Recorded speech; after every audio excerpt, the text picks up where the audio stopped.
कृपा सिंधु नर रूप हरि महामोहतम पुंज जासु वचन रविकर निकर ध्यान मूलम गुरुर्मूर्ति पूजा मूलम गुरुपदम मंत्र मूलम गुरुर्वाक्यम मोक्ष मूलम गुरु कृपा। बोलिए प्रेम से श्री सद्गुरु महाराज के, श्री सद्गुरु महाराज के, श्री सद्गुरु महाराज के।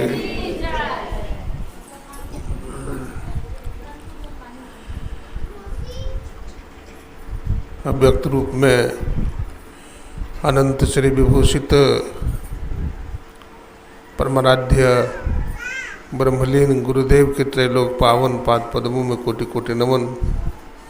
गुरुदेव के मस्तिष्क स्वरूप ब्रह्मलीन पूज्यपाद महर्षि संतसेवी परमहंस जी महाराज, उनके हृदय स्वरूप पूज्यपाद ब्रह्मलीन महर्षि साई स्वामी जी महाराज तथा संतमत के वर्तमान आचार्य महर्षि हरनंदन परमहंस जी महाराज के चरणों में कोटि कोटि नमन, कोटि कोटि प्रणाम। हमारे परमादरणीय माधवानंद जी महाराज, लाल साहब और हमारे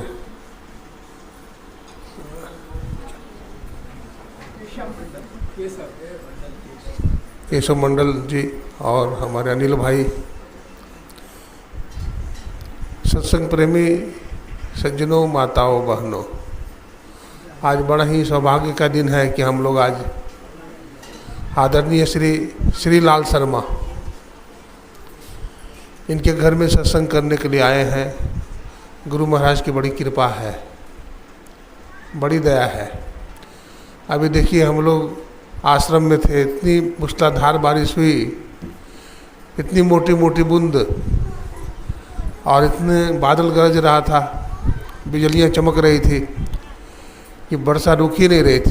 टेम्पू वाले बेचारे खड़े थे, अब कैसे जाएंगे कैसे जाएंगे, लेकिन वहाँ से चला किसी तरह से वर्षा में।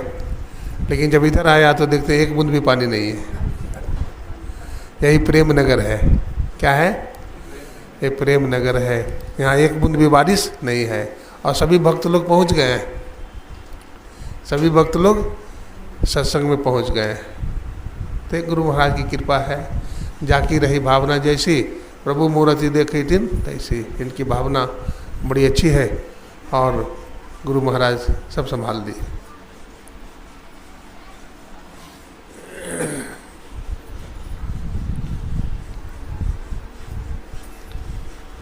संसार का हर आदमी, हर प्राणी अपने अपने सामर्थ्य के अनुसार काम करता है न। जिसको जितनी शक्ति है, किस उद्देश्य से काम करता है कि हमारे जीवन में सुख मिल जाए, शांति मिल जाए। लेकिन फिर भी जीवन में दुख आ ही जाता है, जीवन में परेशानी आ जाती है। जरूरत है कि हम जिधर चल कर के लाभ होना चाहिए उधर ही चलना चाहिए। समय गतिशील है, समय तेजी से चल रहा है। समय किसी का इंतजार नहीं करता। Time and tide wait for none. समय और ज्वार भाटा किसी का इंतजार नहीं करता है। तो समय बीत रहा है तो हम लोगों को भी अपना ईश्वर भक्ति प्रारंभ कर देना चाहिए। गफलत में समय नहीं बिताना चाहिए। एक उदाहरण दे रहा हूँ। एक जंगल में गंगा के किनारे पीपल का वृक्ष था। तो पीपल के वृक्ष पर एक बंदर और बंदरिया रहा करते थे। एक ज्योतिषाचार्य अपने पोथी पत्रा को लेकर के जा रहे थे सगुन विचारते हुए। उसके साथ एक और सज्जन भी थे। विचारते हुए जा रहे थे और कह रहे थे आज का मुहूर्त बड़ा सुंदर है। इस सुंदर मुहूर्त में अगर कोई पशु पंछी स्नान करेगा तो मानव बन जाएगा, मानव स्नान करेगा तो देवता बन जाएगा, और देवता स्नान करेंगे तो ईश्वर बन जाएगा। तो बंदरिया, अब बंदर सुन लिया इस बात को, तो बंदरिया संस्कारी थी। तो बंदरिया बोलते हैं देखिए ज्योतिषी जी कुछ बात बोल रहे हैं, हम लोग क्यों नहीं गंगा जी में स्नान कर लें, हम लोग का बंदर जो नहीं छूट जाएगा, हम लोग मनुष्य बन जाएंगे, चलिए हम लोग गंगा जी में स्नान कर लेते हैं। तो बंदर बोलता है नहीं नहीं, ये बकवास है, ये रोज होता है, ये होते रहता है, कुछ भी नहीं है। वो नहीं गया, लेकिन बंदरिया क्या करती है, गंगा जी में झट से कूद जाती है, और जैसे ही बंदरिया गंगा जी में कूदती है वैसे ही बंदरिया राजकुमारी बन जाती है। तो बंदरिया तो राजकुमारी बन गई, तो बंदरवा सोचता ही तो राजकुमारी बन गई, हम बंदर के बंदरे हैं तो हम भी क्यों न कूद जाएं। तो बंदरवा भी कूद गया, लेकिन बंदरवा जब कूदा तो मुहूर्त खत्म हो गया था, बंदर बंदरे रह गया।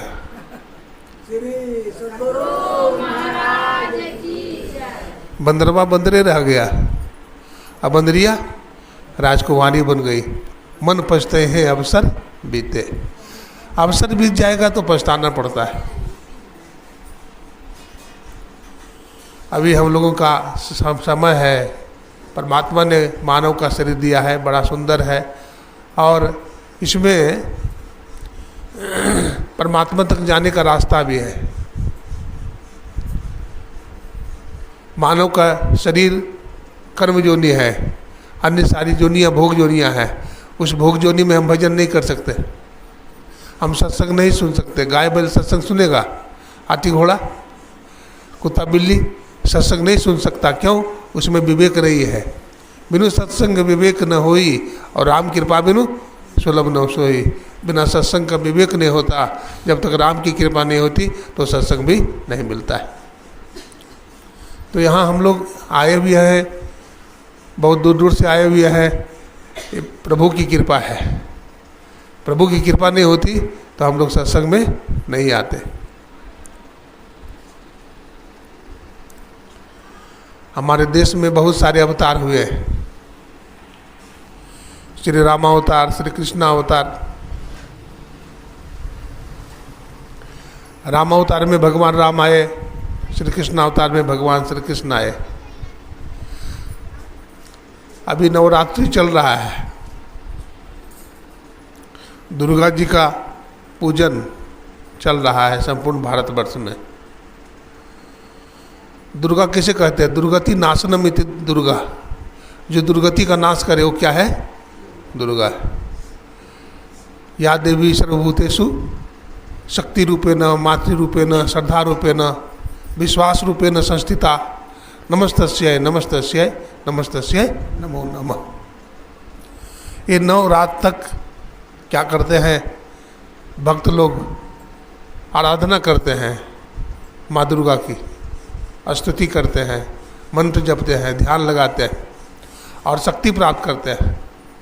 9 दिनों में शक्ति संचय हो जाता है, और जो महिषासुर है ना, जो महिषासुर है जिसके डर से इंद्र भी अपना स्वर्ग छोड़ करके भाग गए थे, सभी देवी देवता।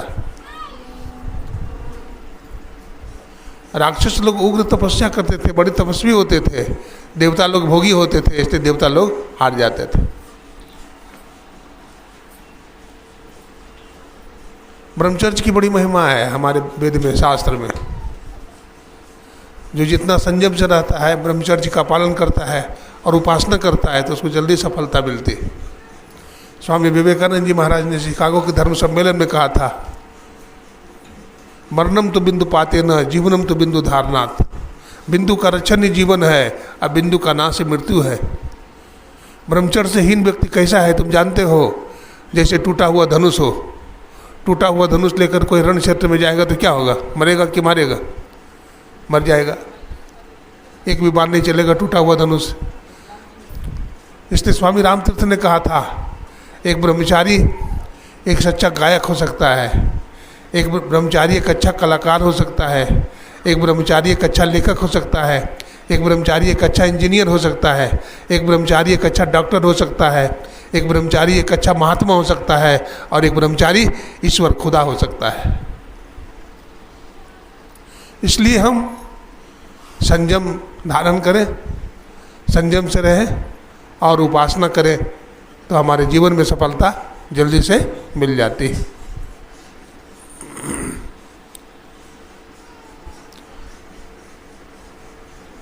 चंपकपुरी नाम का एक बहुत बड़ा राज्य था, द्वापर युग की बात। उसमें हंसध्वज नाम के एक चक्रवर्ती सम्राट रहा करते थे।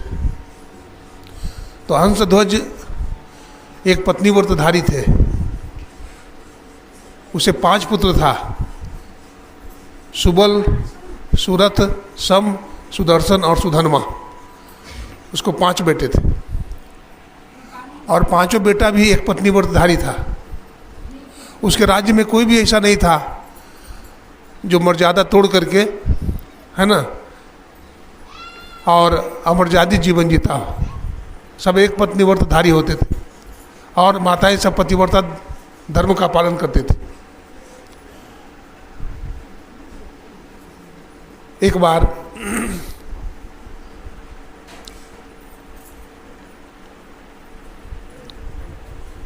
अर्जुन दिग्विजय की यात्रा से धर्मराज युधिष्ठिर घोड़ा छोड़ा अश्वमेध यज्ञ करने के लिए। घोड़ा छोड़ा और घोड़ा के गर्दन में एक चिट्ठी लटका दी जाती है, इस घोड़ा को जो रोकेगा उसके साथ युद्ध होगा। युद्ध में अगर वो जीत गया तो राज्य उसी का हो जाएगा, उसी की विजय मानी जाएगी।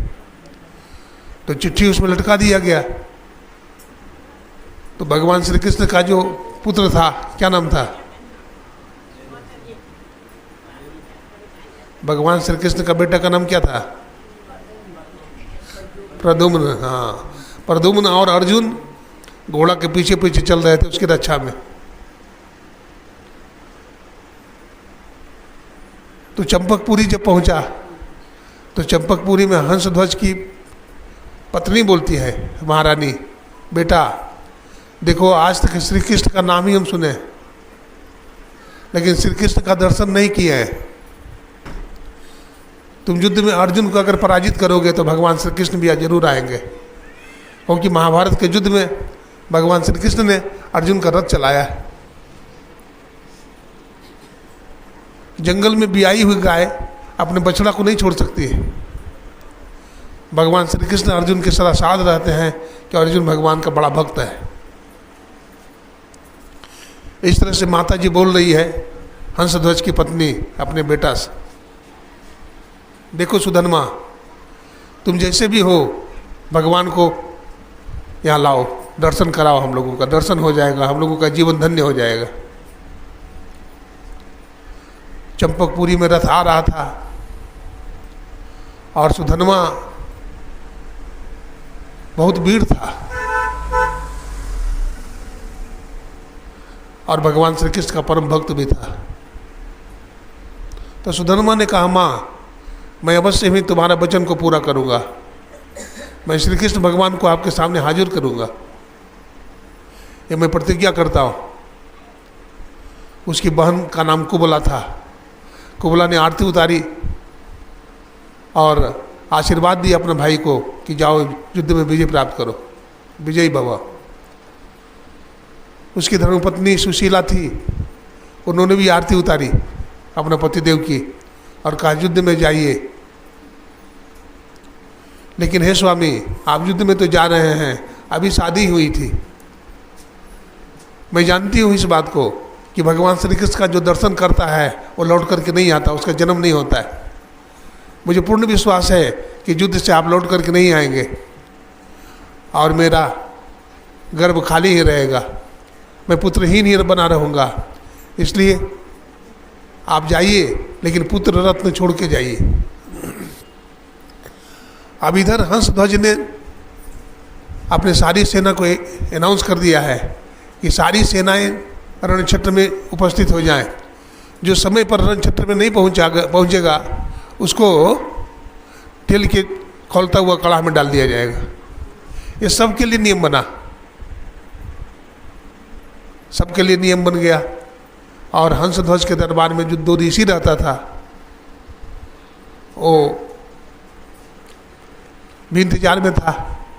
सब लोग युद्ध में आ गए, लेकिन अभी तक सुधर्मा नहीं पहुंचा है।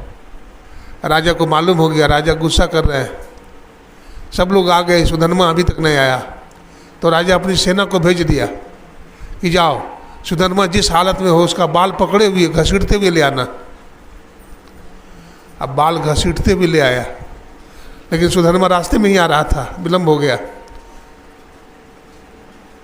उसका बाल पकड़ लिया, बाल पकड़ के घसीटते हुए ले गया वहाँ राजा के पास। और तेल खौल रहा था कड़ाह में, बहुत बड़ा कड़ाह में। जब उसको डालने लगा तो सुधर्मा ने भगवान से प्रार्थना किया, हे गोविंद, हे केशव, मैं अगर युद्ध में अर्जुन के बाणों के द्वारा मारा जाता तो मुझे गलानी नहीं थी, लेकिन मैं कायर की भांति मारा जाऊंगा, तेल के कड़ाह में डूब करके मरूंगा, जल करके मरूंगा। ये तौहीनी की बात है। मैं आपका भक्त हूँ। मैंने सुना था कि आपने प्रहलाद को, जब उसके पिता हिरण्यकशिपु ने तेल के कड़ाह में डाला था तो तेल ठंडा हो गया था। मैं भी आपसे प्रार्थना कर रहा हूँ, आज मुझे बचा लीजिए ताकि कुल में कलंक न लगे। जब उसको तेल की कड़ाह में डालने लगा, जब डाला क्या, वो कूद गया खुद। सुधर्मा वीर था, सैनिकों को डालना नहीं पड़ा, वो खुद तेल की कड़ाह में भगवान कृष्ण का नाम लेकर कूद गया। जब कूद गया तो जो तेल खौल रहा था वो बिल्कुल बर्फ की तरह ठंडा हो गया, उसका एक रोया भी नहीं जल पाया। अब चारों तरफ से सुधर्मा की जय हो, सुधर्मा की जय हो, सुधर्मा की जय हो। यहाँ तक कि भगवान श्री कृष्ण ने भी सुधर्मा की जय कर दी। अब क्या होता है, प्रद्युम्न आदि देखता रह जाता है। अब युद्ध की तैयारी है। अब अर्जुन अपने बाण पर तिनचा चढ़ाता है और इसके साथ टक्कर होता है सुधर्मा के साथ। सुधर्मा भी इधर से बाण चलाता है, उधर से अर्जुन चलाता है, लेकिन अर्जुन का हर बाण को सुधर्मा काट देता है। अब अर्जुन पसीने पसीने हो जाता है। ये कहता है सुधर्मा, अर्जुन, मैंने सुना था महाभारत के युद्ध में भगवान श्री कृष्ण ने तुम्हारा रथ हाँका था। आज भी अगर तुम पुकारोगे तो भगवान जरूर आ जाएंगे। मैं तुमसे कहता हूँ, तुम हमसे युद्ध नहीं कर सकते। भगवान को बुलाओ, भगवान तुम्हारा रथ का संचालन करेंगे, तुम्हारा साथ देंगे, तभी तू हमसे युद्ध कर सकता है। तो मन ही मन भगवान को पुकारा, और जैसे ही भगवान को पुकारा तो भगवान श्री कृष्ण प्रकट हो गए। जब भगवान श्री कृष्ण प्रकट हो गए तब अर्जुन का रथ चलाने लगे। दोनों में घमासान युद्ध होने लगा। इधर से अर्जुन बाण चलाता है, सुधर्मा काट देता है। अंत में उधर से दिव्यास्त्र चलाता है अर्जुन, सारे दिव्यास्त्रों को ही काट दिया। अंत में नारायण अस्त्र चलाया, नारायण अस्त्र को भी इन्होंने बीच से ही काट दिया। अब भगवान श्री कृष्ण भी देख रहे हैं कि अब लगता है अर्जुन हार जाएगा, अब अर्जुन हार जाएगा। अर्जुन के लाज को बचाना है। प्रबल प्रेम के पाले पड़कर प्रभु को नियम बदलते देखा, खुद का मान टले टल जाए पर भक्त का मान न टलते देखा। गोकुल के गोरस पे 100 बार मचलते देखा, प्रबल प्रेम के पाले पड़कर प्रभु को नियम बदलते देखा। अर्जुन जब बाण चलाता था तो सुधर्मा का रथ 3 कदम पीछे जाता था। कितना कदम? 3 कदम।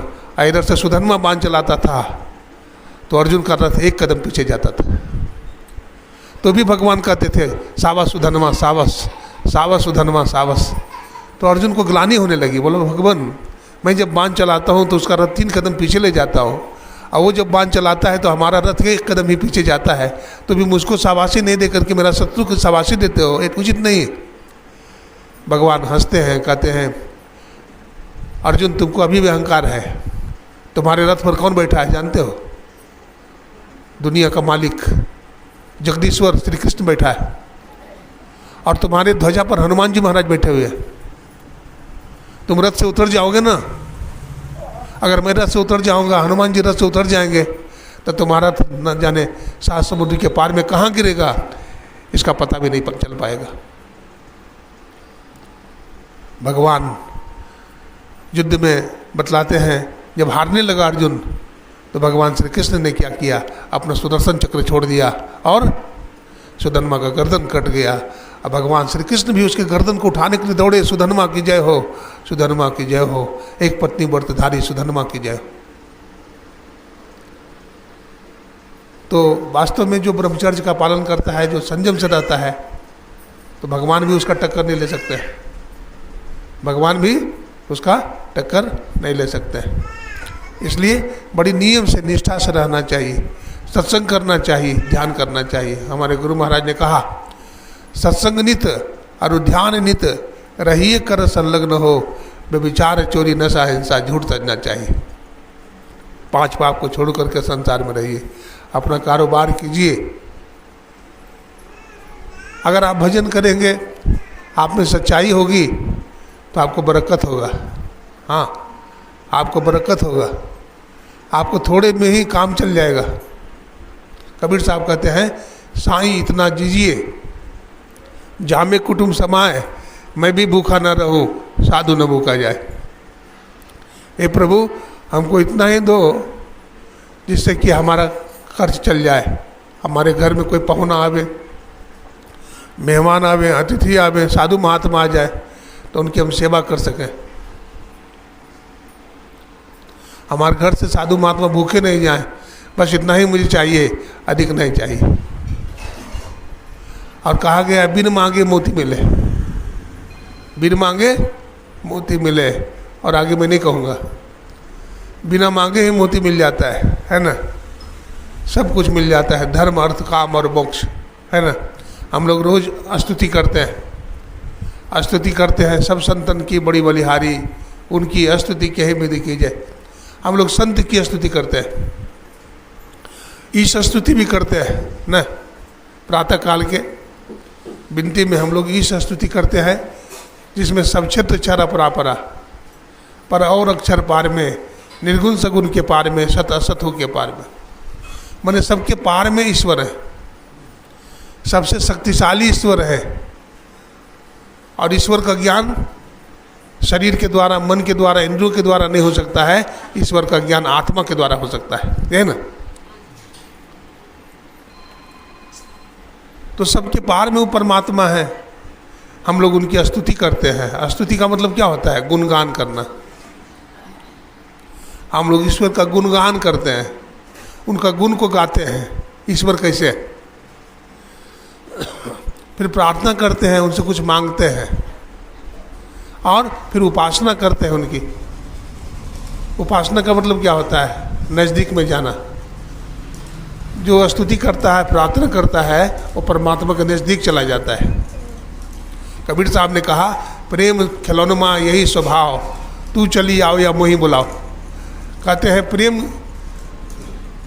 का ऐसा रिश्ता है, प्रेम में इतनी ताकत है, प्रेम में इतनी शक्ति है कि परमात्मा को के पास या तो हम चल कर के जाएं, या तो परमात्मा को वापिस बुला लें। ध्रुव जी महाराज ने भगवान को बुला लिया था न, प्रहलाद जी महाराज ने बुला लिया था, लेकिन कबीर साहब और गुरु नानक साहब चल कर के गए थे। तो चल कर के जाना अच्छा है या बुलाना अच्छा है, बताइए तो? मनु शत्रुपा ने भगवान को बुला लिया था, नारायण को। क्या अच्छा है बताइए ना? हम लोग भगवान को बुला लेना अच्छा है कि चल करके भगवान के पास जाना अच्छा है? चल करके भगवान के पास जाना चाहिए। बैठे ने रास्ता काटा, चलते न बाट न पाई, है कुछ रहनी गहनी की बाता, बैठा रहा चला पूरी जाता न। बैठे ने रास्ता काटा मतलब क्या है? जो योगी लोग होते हैं, जो संत लोग होते हैं, जो भजन करते हैं, तो बैठे बैठे चलते हैं।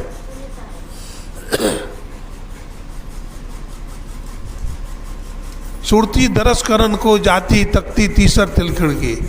सूरत दरस करने को जाती है परमात्मा से, है ना।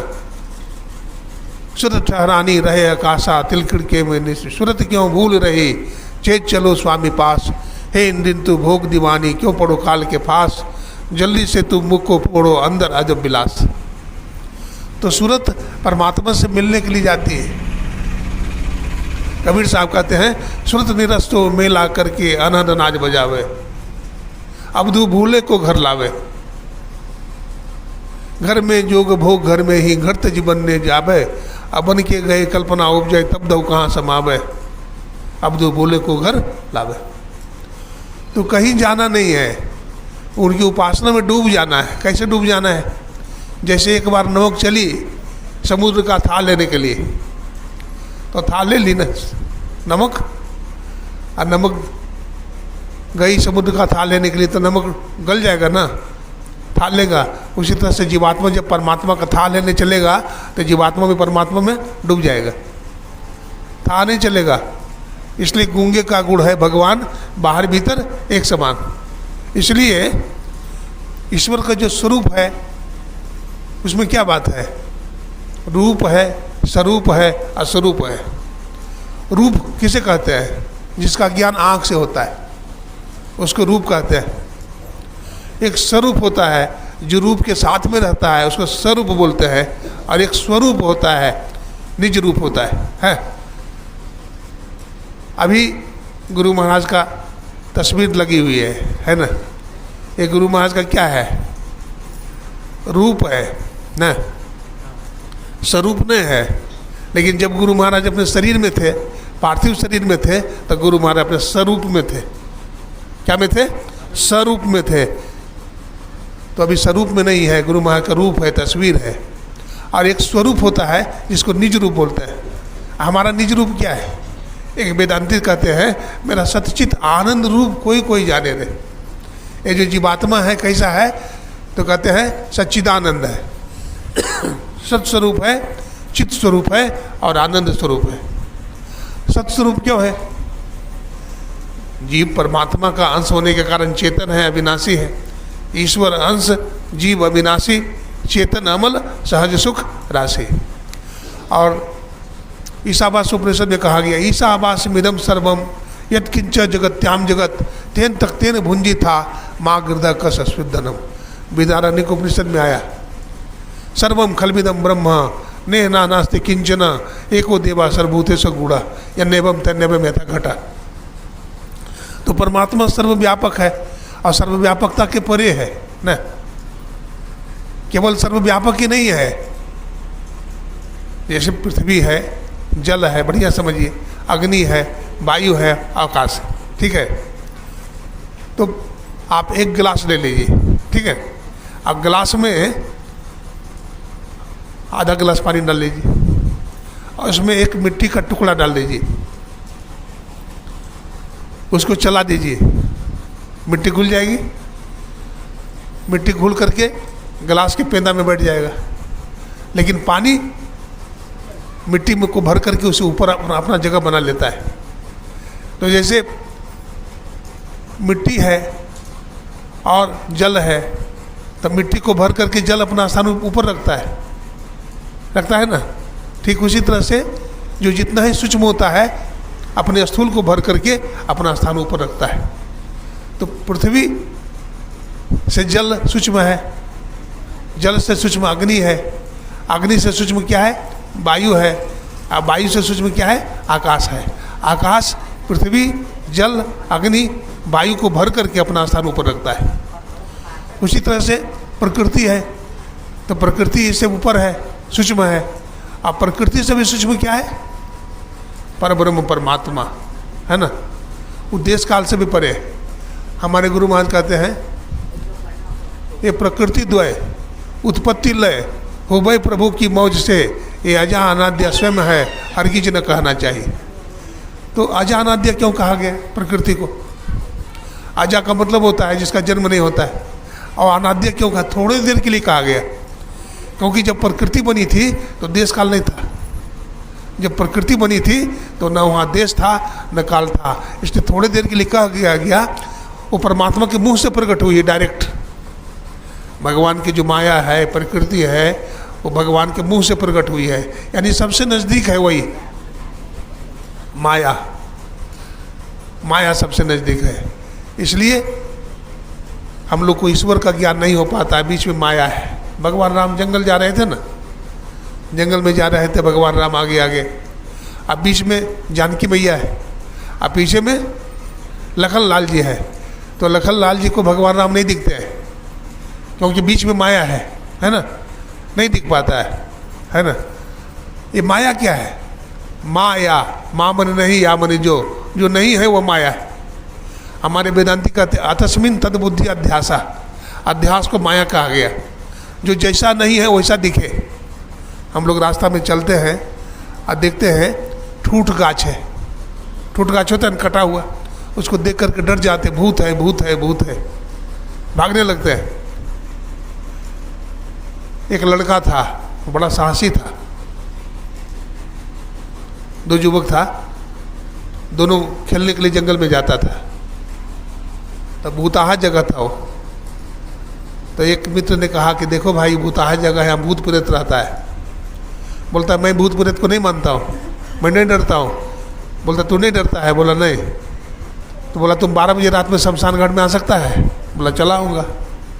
तो बोला ठीक है, तू अगर 12 बजे रात में शमशान घाट में आ जाएगा और एक काम और करना है। बोला क्या? एक काठी ठोक देना है इसके पेड़ के जड़ में यानी तना में एक कील को ठोक देना है, तभी नहीं समझूंगा तू वहाँ गया है कि नहीं गया, झूठ बोल रहा है। बोला ठीक है मैं चला जाऊँगा। बड़ा बहादुर था, 12 बजे रात में शमशान घाट चला गया। सर्दी का दिन था, चादर ओढ़े हुए था, और गया और कील ठोका ना तो चद्दर में ही ठोका गया। अब चद्दर लगता है उसका पकड़ लिया कोई, वो डर गया, सही में लगता है भूत पकड़ लिया हमको, भूत पकड़ गया, वहीं गिरा और बेहोश हो गया। बहुत लोग देखने के लिए गए तो देखा बेहोश होकर के पड़ा हुआ है, मरा नहीं था वो भी। बोला हमको भूत पकड़ लिया है। तो लोगों ने देखा कि अरे तो कील ठोक रहा था तो चद्दर भी ठोका गया है, तो भ्रम हो गया। सपने माही नारी को भ्रम भयो, बालक कहाँ बुलायो। भ्रम हो जाता है ना। भूत प्रेत कुछ नहीं है, ये सब मन का खेला है। जो कम हिम्मत वाला है उसको भूत पकड़ता है, जो हिम्मती है उसको भूत नहीं पकड़ता है। एक प्रसंग आता है, हमारे आनंद स्वामी थे, गुरु महाराज का शिष्य थे आनंद बाबा। सादा कपड़ा में रहते थे, बहुत दिन तक रहे गुरु महाराज की सेवा में। तो उनको एक ही बेटी थी, शादी हुई थी उनको, और एक ही बेटी थी। तो अपने ससुराल में थी, तो एक बार कपड़ा धो करके तालाब से आ रही थी तो उसको भूत ने पकड़ लिया। अब भूत ऐसा पकड़ा कि छोड़ता ही नहीं था। वो झागुनी सब आया, झाड़ा फूका, लेकिन कुछ भी मंथन तंत्र करने के बाद भी ठीक नहीं हुआ। तो बुलाहट आ गया। गुरु महाराज के साथी आनंद बाबा थे। देखिए आप यहाँ सत्संग कर रहे हैं, आपके बेटे को भूत पकड़ लिया है। तो गुरु महाराज ने कहा ठीक है आनंद जाओ सत्संग कर देना, सब ठीक हो जाएगा। तो आनंद बाबा चले गए, जाकर के वहाँ सत्संग किया, लेकिन फिर भी भूत का प्रभाव थोड़ा कम हुआ, लेकिन पूरा रूप से ख़त्म नहीं हुआ। तो वो भी लौट करके चले आए गुरु महाराज के पास। आना चाह रहे थे, लेकिन मन में सोचे कि गुरु महाराज का तस्वीर थोड़े है तो साक्षात गुरु महाराज है, गुरु महाराज को क्यों परेशान करेंगे। तो फिर ठमक गए, वहीं रुक गए। और क्या किया, गुरु महाराज का जो तस्वीर था उसके माथे पर रखा जिस पर भूत आया था। अब वो भागो भागो भागो भागो, जल जाऊंगा, मर जाऊंगा, मुझे छोड़ दो, मुझे छोड़ दो। भूत ऐसा भागा कि कभी भूत फिर नहीं आया। देवी देव समस्त पूर्ण ब्रह्म परम गुरु, और गुरु में करे निवास कहता है संत सब। गुरु में 33 करोड़ देवी देवता का वास होता है। इसलिए गुरु पूजे सब देव न पूजे, गुरु सेवा सब सेवा। गुरु इष्ट गुरु मंत्र देवता, गुरु सकल उपचारा, गुरु होता गुरु याग महायसु, गुरु भागवत गीता। प्रथम देव गुरुदेव जगत में और न दूजो देवा, गुरु पूजे सब देव न पूजे, गुरु सेवा सब सेवा। तो एक गुरु को हम लोग माने, गुरु और ईश में कोई भेद नहीं है। श्वेता सूत्रोपनिषद में कहा गया, जो गुरु हैं वही ईश्वर है, जो ईश्वर है वही गुरु है, गुरु और ईश्वर में कोई भेद नहीं है।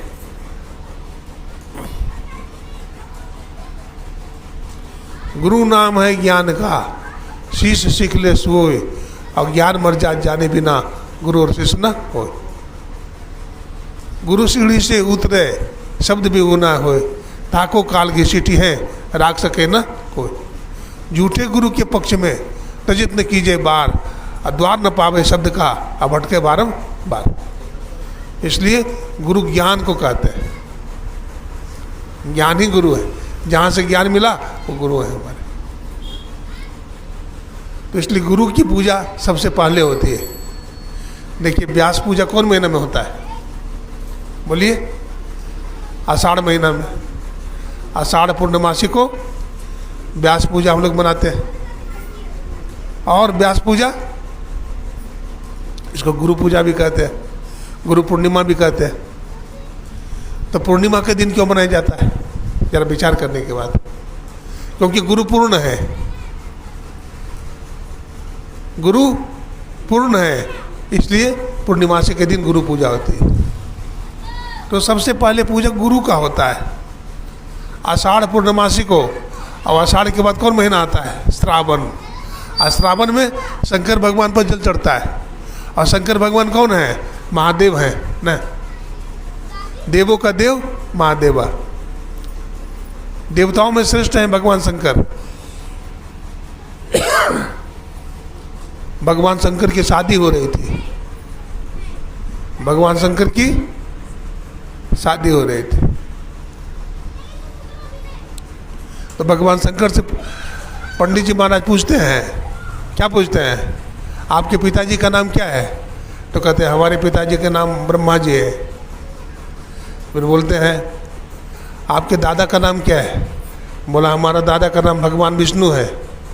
तो फिर बोलते हैं आपके परदादा का नाम क्या है? तो भगवान शंकर कहते हैं सबके परदादा हम ही हैं, हमारा परदादा कोई नहीं है।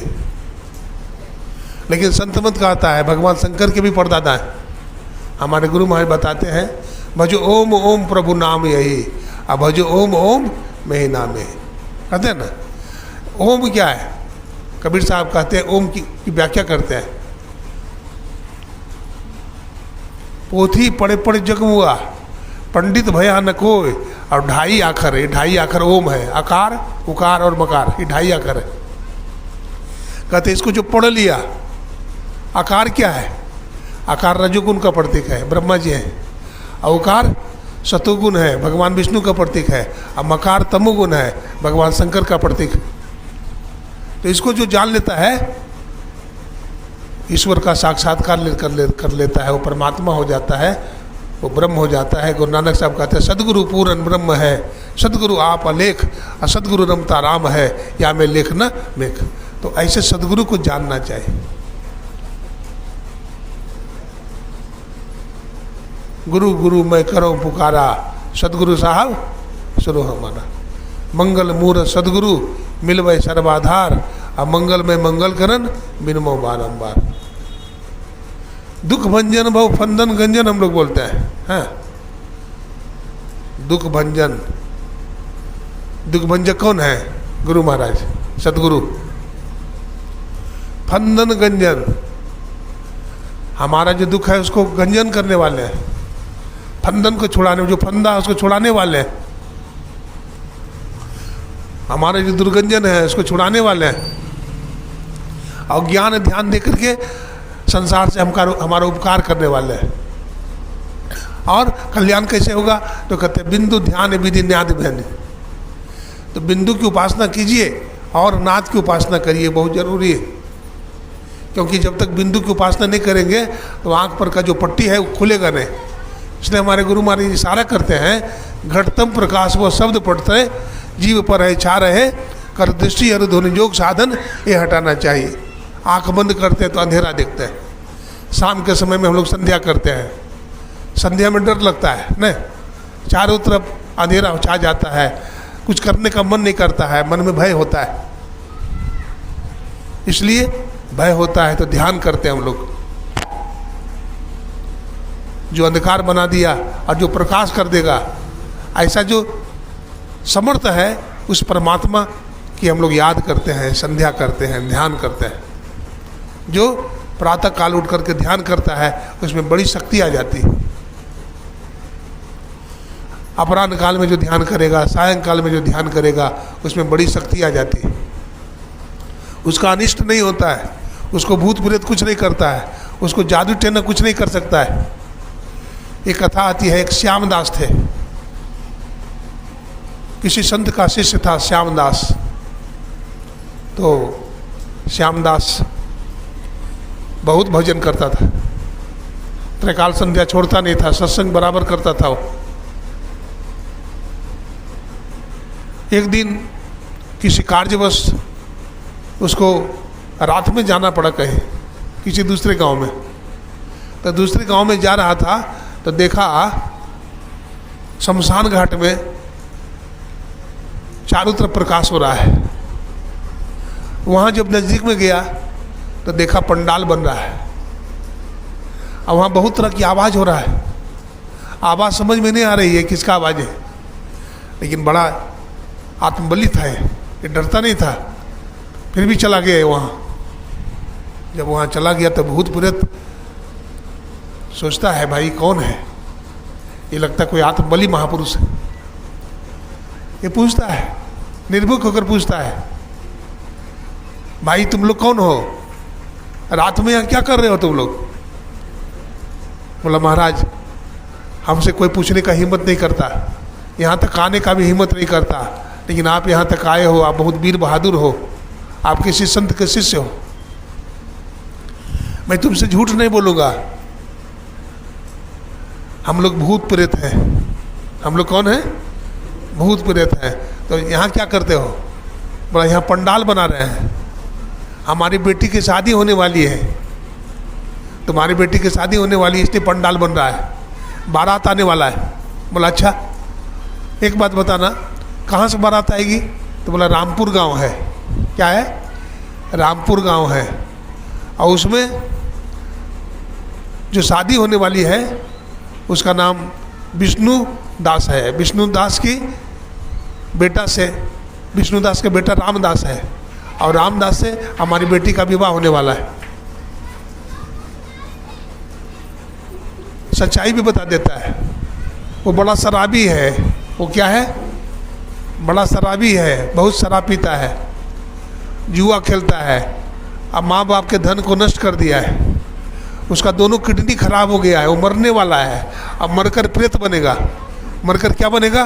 प्रेत बनेगा, तब हमारी बेटी से विवाह होगा उसका। अरे भूत का बेटा भूतनीयन है, उसका विवाह प्रेत से न होगा, भूत प्रेत से तो मरेगा तभी तो श्यामदास चला गया, वही खोजते खोजते वही चला गया रामपुर गांव, और उसी सेठ के घर में चला गया। घर में चला गया तो पूछा तुम्हारा बेटा रामदास कहाँ है? बोला तो शराबी है, शराब पी करके पड़ा हुआ है, उसका दोनों किडनी खराब हो गया है, वो दर्द के मारे तड़पते रहता है, उससे मिल करके क्या करिएगा? बोला नहीं उससे हमको मिलना है।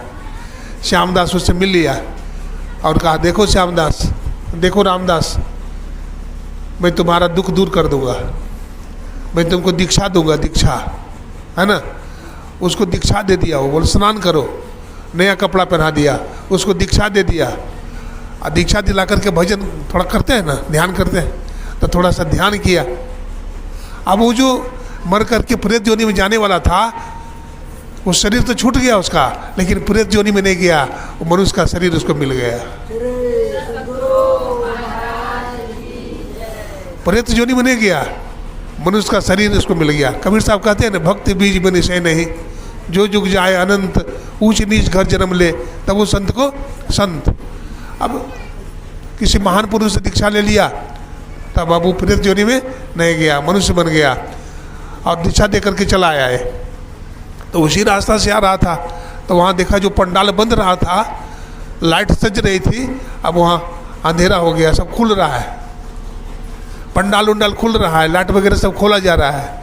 तो श्यामदास कहता है भूत प्रेत से, भाई कल तो यहाँ सज रहा था, पंडाल बन रहा था, आज खुल रहा है, लाइट भी खोल रहे हो, क्या बात है? बोला हाँ, अब हम लोग उदास हो गए। बोला क्यों? बोला हमारा जो बारात आने वाला था ना, वो मर करके प्रेत बनने वाला था, वो प्रेत नहीं बना, मनुष्य बन गया, इसलिए हमारी बेटी कुमारी रह जाएगी,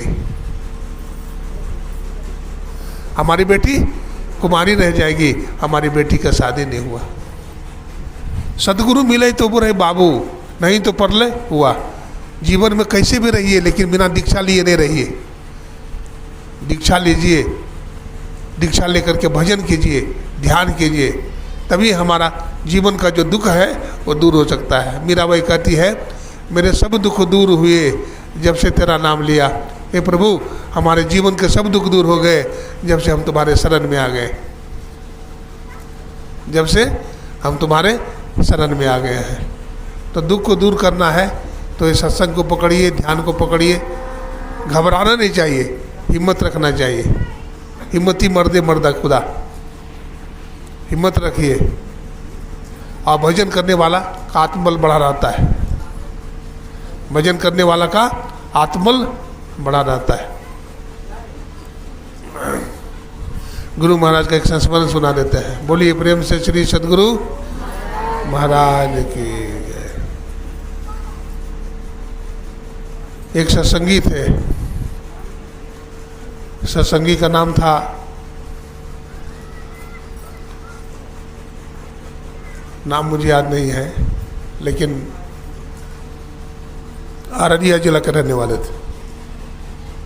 उनको एक ही बेटा था, एक ही बेटा था, और उसकी आँख खराब हो गई थी, आँख उसकी खराब हो गई थी। डॉक्टर ने कई बार ऑपरेशन कर चुका था,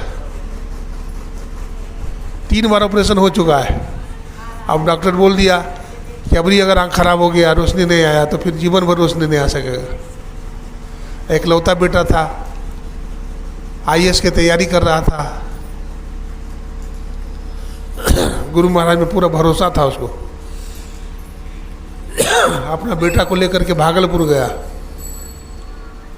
गुरु महाराज भोजन करके विश्राम कर रहे थे। महर्षि संजय जी महाराज से मिला, बोला कि गुरु महाराज का दर्शन करने आए हैं, ये हमारा बेटा है बाबा, जिसकी आँख खराब हो गई है, 3 बार ऑपरेशन हो गया। अब डॉक्टर बोलता है 4था बार ऑपरेशन होगा तो फिर आँख में रोशनी नहीं आ पाएगा, सदा के लिए अंधा हो जाएगा। तो गए गुरु महाराज के पास, गुरु महाराज को प्रणाम किए, प्रणाम करके रोने लगे। वो सत्संगी रोने लगे। तो गुरु महाराज पूछते क्या की बात है, क्यों रोते हो, क्या बात है? तो कहते सरकार हमारा एक ही बेटा है और ये पढ़ाई करता है, IAS की तैयारी करता है, इसका आँख खराब हो गया, 3 बार ऑपरेशन हो गया है, और डॉक्टर बोलता अब ऑपरेशन नहीं हो सकेगा, ये सब दिन अंधा रह जाएगा। तो गुरु महाराज कहते हैं डॉक्टर को सब बात पता नहीं होता है। संसेवी जी, हमारे आलमीरा में गाय का घी है, एक शीशी में करके दे दीजिए, थोड़ा सा सुबह शाम आँख में लगा दीजिएगा, ठीक हो जाएगा। वो सही में वो घी को 2-3 बार लगा देता था और आँख में रोशनी हो गई और बिना चश्मा का पड़ने लग गया वो। तो जो न करे लकीर सो करे फकीर। अब तो गाय के घी में उतना पावर कहाँ है, लेकिन गुरु महाराज का आशीर्वाद था, उसी रूप में आशीर्वाद लग गया गुरु महाराज का आशीर्वाद। तो गुरु महाराज का आशीर्वाद किस रूप में लग जाएगा कहना मुश्किल है। हमारे गुरु महाराज जहाँ जहाँ गए, बड़ा गरीब आदमी सत्संगी के घर में जाते हैं, दिल्ली में जाते हैं तो बतलाते बाबा यहाँ पहले मुसहरी था, और यहाँ बाबा हमारे पिताजी ठेला चलाते थे, हम लोग पढ़ते थे तो हम लोग का नाम कट जाता था, पिताजी फी नहीं दे पाते थे, आलू बैगन बेचते थे हमारे पिताजी, और यहीं पर ठेला खड़ा रहता था। गुरु महाराज बरमते बरमते इधर आ गए थे, तो हम लोग गुरु महाराज से सत्संग करवाए थे। गुरु महाराज इसी जगह पर बैठ कर सत्संग किए थे। गुरु महाराज चले गए सत्संग करके, हम लोग सत्संगी बन गए, सत्संग ध्यान करने लगे और गुरु महाराज की कृपा से यहाँ कारखाना बना हुआ है। गुरु महाराज की कृपा से यहाँ कारखाना बना हुआ है। अरे सब काम चलेगा, बढ़िया चलेगा। एक सर्वेश्वर पर अचल विश्वास, पूर्ण भरोसा, अपने अंतर में उनकी प्राप्ति का दृढ़ निश्चय रखना, सदगुरु की निष्कपट सेवा, सत्संग और दृढ़ ध्यान अभ्यास, इन पांचों को मोक्ष का कारण समझना चाहिए। आज हम आदरणीय श्री लाल शर्मा के घर में आए हैं। हमारे माधवानंद जी महाराज का साला है, इनके घर में आए हैं सत्संग करने के लिए। गुरु महाराज से हम प्रार्थना करते हैं इनके घर में इसी तरह के सत्संग हो। और इनकी सब बेटियां ही ज़्यादा है ना? बेटा है, एक बेटा है और बेटियां 4 बेटी है। और चारों बेटी सत्संगी है, 5 है। और पांचों बेटी सत्संगी एक से एक है और सब बेटी आई हुई है ना? तो बापे पूत परापत घोड़ा, नहीं कुछ हो तो थोड़ा थोड़ा। सारी बेटियां सत्संगी हैं और उनके दामाद साहब भी सत्संगी बन गए हैं। मैं गुरु महाराज से प्रार्थना करता हूँ इनका मंगल हो, इनका कल्याण हो। जितने भी सत्संगी भाई माता बहनें आए हैं सबके गुरु महाराज से मंगल कामना करते हैं। यही सब सुखी हो, कोई न हो दुखारी, सब हो निरोग भगवान धनधान के भंडारी। सर्वे भवन्तु सुखिनः, सर्वे सन्तु निरामया, सर्वे भद्राणि पश्यन्तु, मा कश्चित् दुर्भाग् भवेत्। ओम शांति शांति शांति। श्री सद्गुरु महाराज की जय।